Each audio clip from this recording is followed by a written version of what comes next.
Let's finish off with one more college football playoff contender, still just hanging on there. Vanderbilt at Tennessee. Wait, Tennessee who's two and the a half. college football playoff contender in this matchup, Tyler? Exactly. Yeah, Vanderbilt is, and poor Vandy too. Like they're the lowest ranked 2-loss team. Like they just still can't help from getting stepped on their way to Can I contendership can I here. put you on the spot on a question? Yeah, go ahead.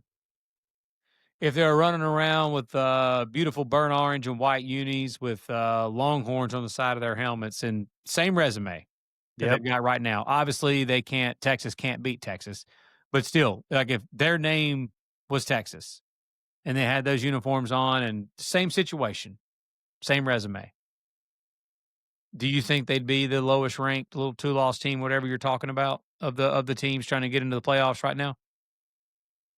I don't know because I have looked at their resume, and again, they're getting punished for, they're not getting the same benefit of the doubt that Oregon's getting for beating Penn State, that Vanderbilt's getting for beating then ranked number 11 South Carolina Yep. for some reason.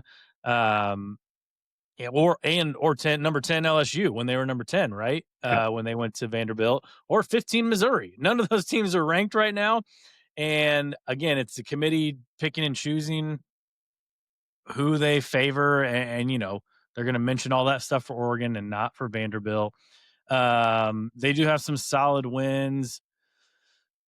Yeah, you're right. I mean, they'd probably be up there with Notre Dame and Alabama. Think about the three-way tie with Notre Dame, Texas, and Alabama, all those huge brands and everything. So Yep. no, you're probably right.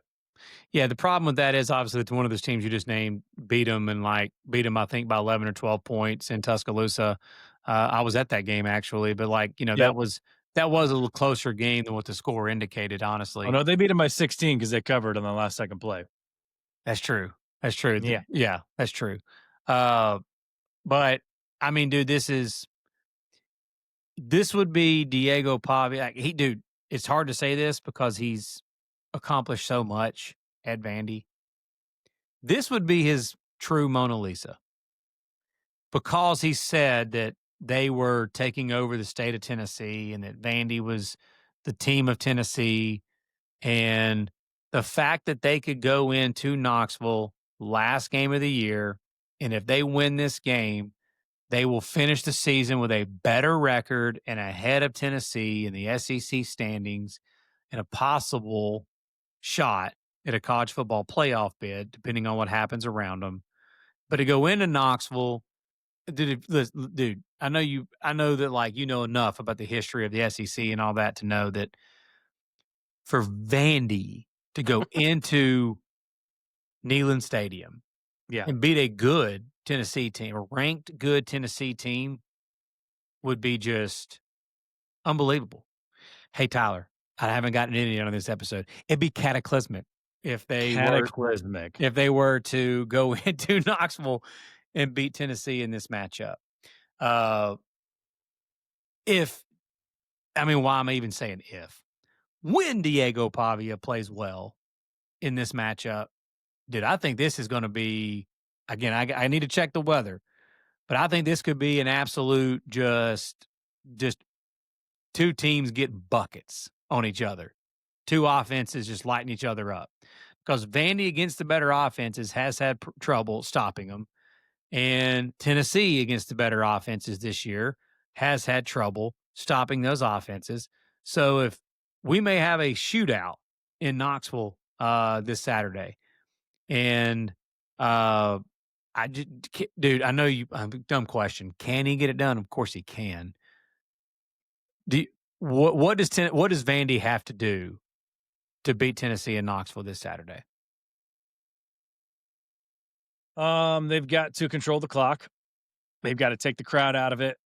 But I think also he's gonna show his flair. Diego's gonna show his flair when big play happens, that it's gonna get the crowd back into it because they're gonna be just hating it so much. So Yeah. it's kind of a double-edged sword. Yeah, they gained 20. Like the crowd should be quiet, but he's gonna do something and do some gesture, whatever. Weather's going to be actually perfect. Yeah, 50 It's going to be degrees, I around think. 50 degrees or whatever, in the 40s, 50s, 40s on Yeah, Saturday. It's going to be perfect Saturday afternoon in Knoxville weather. yeah. I think for me in this game, I think this is where now I don't think they have if they get to 10-2, like that's a really that's a fantastic season for Vandy. Still a incredibly outside shot to make the college football playoff, but I think this is where it dies. I think Tennessee gets the job done on Saturday, and they beat Vandy and continue to own the state of Tennessee. I guess. I'm with you. I haven't said these phrase much tonight, but I have a best bet in this game, and I'm going to take Tennessee minus Wow. 2.5 against Vandy to uh, officially end the wonderful story that is Diego Pavia and Vandy this year. Uh, I think Tennessee's got too much firepower on offense. Again, man, Tennessee's so good at home. I know they lost to Oklahoma earlier this year and they lost to Hmm. Georgia this year, but their record over the last 4 or 5 years, and especially under Josh Heupel, has been so good at home. Uh, Vandy this year too against the better competition. They've given up some points. They gave up 38 to Auburn a few weeks ago. Auburn hasn't scored that in probably 3 games combined in certain games this year. They gave up 34 on the road at Texas. Uh, I mean LSU's not very good offensively. They still gave up 24, which is not a lot, but they gave up 24 at home. They gave up 35 to Utah State earlier in the year. I mean, this might be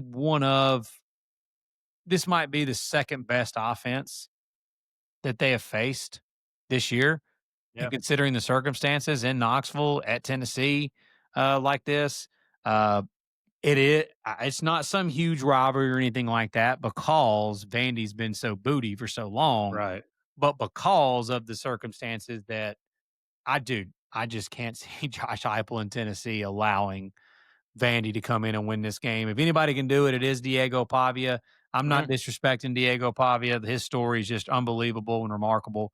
Yeah, I think that this Tennessee offense is going to be they're going to get buckets against Vandy's defense. They're going to score. And I think Tennessee's defense can cause some problems for Vandy's offense. I'll take Tennessee to outscore Vandy. And again, dude, this is a classic situation. Let's just say if Vandy gives Tennessee all they want. So Tennessee can win this game 38-35, and that's what, Tyler? That's an over Well, and a cover. that's a cover. Might And an be over over. 2, might be an over Yeah. 2, but that's a cover. Yeah. So I'll take Tennessee to cover the 2.5.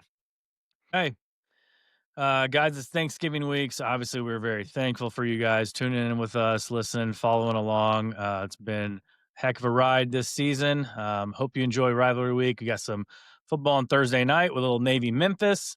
You get a little Black Friday ball and obviously some Saturday ball.